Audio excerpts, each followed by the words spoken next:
చేస్తారు. ఊరికొక కొంప లేదు. తెలంగాణ ఓటేస్తారా? ఇంకా ఎత్తామా ఓట్ల పాడా? ఎక్కడున్నాయి కొంపలు? కొంప గోడ ఏమన్నా కట్టించాడా?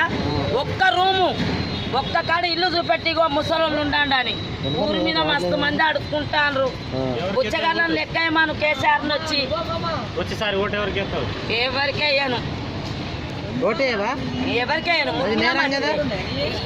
అక్క అంటాను. ఎక్కినాక రాజ్యం వెళ్తాను. ముసలోళ్ళని చూస్తలేరు, వయసులను చూస్తలేరు, పువ్వు చూస్తలేరు. ఓటెందుకు వేయాలి? ఆ రోజు పని అంతా బొడగొట్టుకొని లైన్లో ఉండి ఇక్కడే కూర్చుంటా. ఇంకా 10 ఏళ్ళు బతుకుతలేము కానీ ఓటేయ. నేరం కదా? నేరమా గీరమా? ఏం నేరం? చచ్చిపోయిన రోజు వచ్చి బొందలో మన్న వేయకుంటే మా ఆయన మున్సిపాలిటీ ఆడే గుంజుకపోతాడు. ఇప్పుడు పింఛన్ ఇస్తాండి అమ్మ 1000 రూపాయలు. ఆ 1000 దేనికి మొదలెడతాయ్యా?